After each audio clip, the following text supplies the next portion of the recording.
Hello and welcome back to Life Anth. I'm your host, Lily Forrester, and I'm glad to have you back and listening again. Our show is dedicated to breaking down the access barriers to anthropology as a discipline and spreading the conversation far and wide so as to have the largest, most positive possible impact. Last episode, we discussed changes in women's fashion over time, as well as the changes in the conversation that surrounds it. We broke down various socio-political narratives that are applied to women's dress and examined the impact it has or doesn't have on the empowerment of women. So be sure to give that a listen. I'll drop the link in our show notes. This week we shift gears, looking not at clothing, but at the body itself and the story it inadvertently and inevitably tells. Welcome to Your Scars and You. Let's get into it.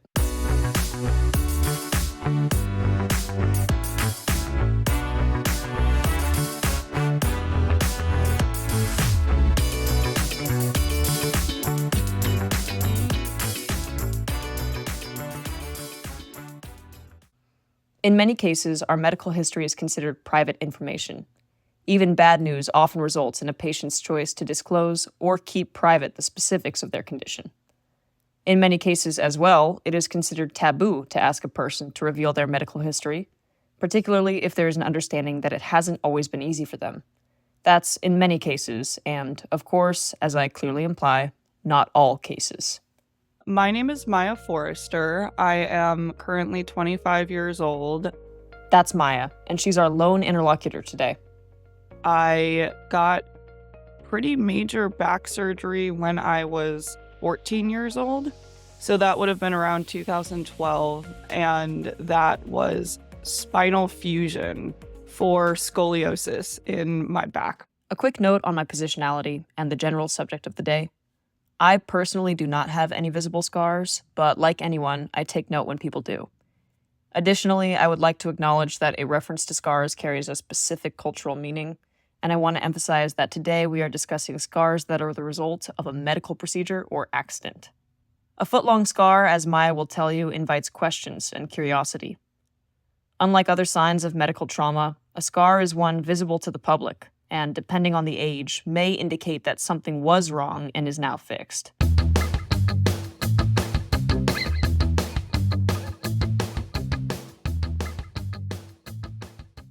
Maya, now 10 years out from her surgery and approaching double the age, has answered questions about her scar for the better part of her cognitive life. It's especially when I would start going swimming pretty early on after the recovery, like it was very visible, very obvious, it was still healing. And people would have to say something to me. Like, it could not be ignored. You would see them staring. You'd be like, okay, here we go. They're going to say something. And of course, they have to. This entitlement to know about the after effects of Maya's surgery leads us into our first anthropological concept of the day. This concept is first born out of politics in ancient Roman law, and it is known as homo sacer, which translates to the sacred human, or, somewhat contradictory, the accursed man. This concept was adopted by Italian philosopher Giorgio Agamben, who examined it outside a strict legal sense, applying it to unwritten societal laws and, you guessed it, structures of power.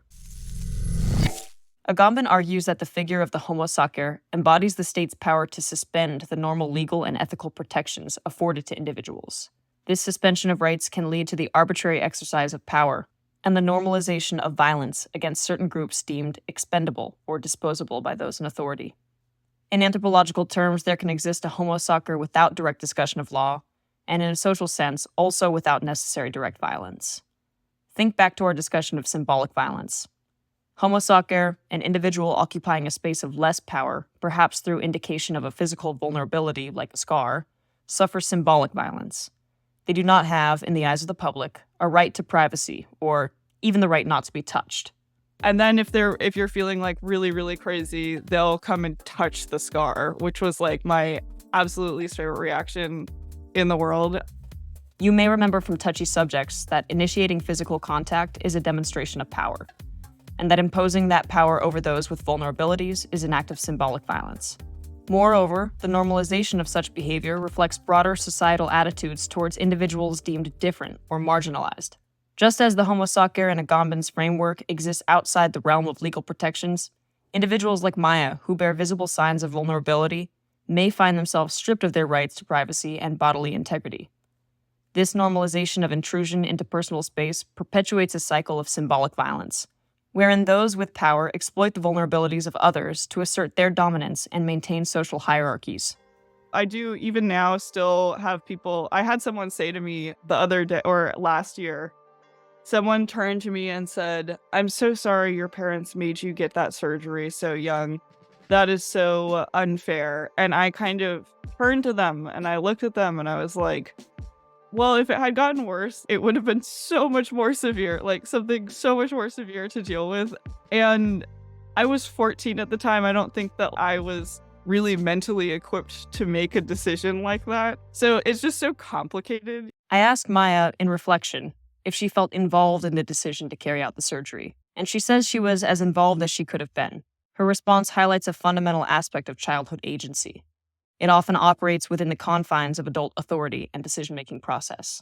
While Maya had input into the decision, the ultimate control and responsibility rested with her parents and medical professionals, a fact she was comfortable with because, in reality, there was not much option. This dynamic reflects broader societal norms where children, particularly when faced with medical interventions, may have limited agency in determining their own treatment paths. However, Maya's awareness of her involvement in the decision-making process underscores a sense of empowerment, albeit within the constraints of her age.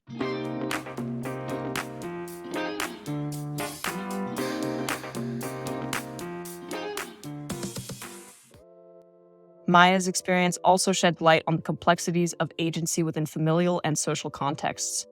Despite her young age at the time of the surgery, Maya navigated the aftermath with a degree of resilience and self-awareness. Her reflections on the reactions of others to her scar suggest an early recognition of societal attitudes towards physical difference and vulnerability. Maya's ability to articulate her feelings and assert her boundaries in response to intrusive behavior demonstrates a form of agency exercised within the constraints of childhood. This nuanced understanding of agency challenges traditional notions of children as passive recipients of adult decisions, highlighting their capacity to negotiate and assert their identities in the face of societal expectations and norms. I think I did get a lot of, "Oh, that's so sad for you. I'm so sorry for you." And because I didn't really know what I was a kid, I didn't know what it was going to mean. The concept of the noble savage, rooted in historical and philosophical discourse, offers a lens through which to examine Maya's narratives and her experiences navigating societal perceptions of beauty and physical experience. Originating in the Enlightenment era, the noble savage archetype emerged as a romanticized ideal of indigenous or marginalized individuals who were perceived as embodying purity, innocence, and closeness to nature. Historically, this concept was intertwined with colonial narratives and served to exoticize and idealize non-Western cultures, often overlooking the complexities of their lived experiences. But as with all anthropological concepts, it applies much more broadly and to widely varying degrees.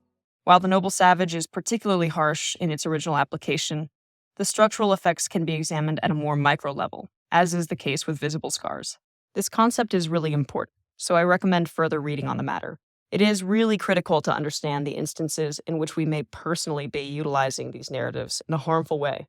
I will note that the noble savage concept is often used in circumstances of war to illustrate the victims of aggression as peaceful, helpless people, and also often used in discussion of race right here at home. Be wary of narratives that reduce human complexity or paint large groups of people as free of evil.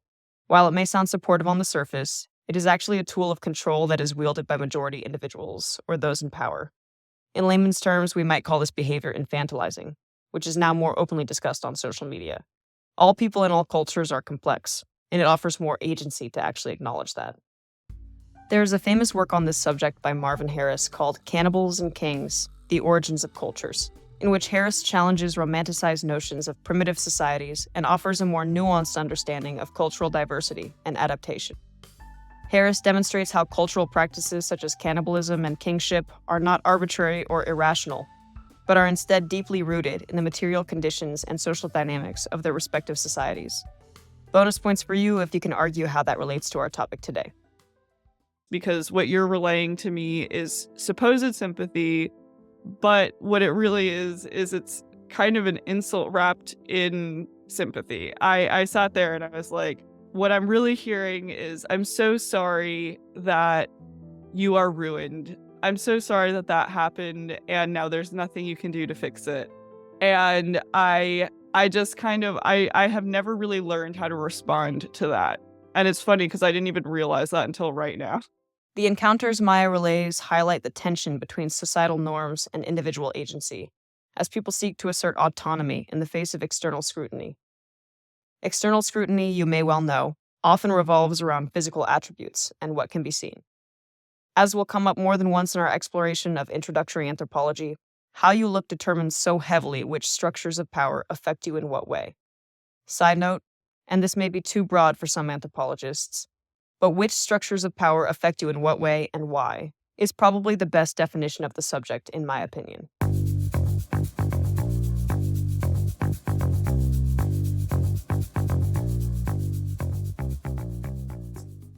Now, let's get back to it. The final concept we are going to discuss today is biopolitics. This is not unlike body politics, which we discussed last episode, but there are a few distinctions worth noting.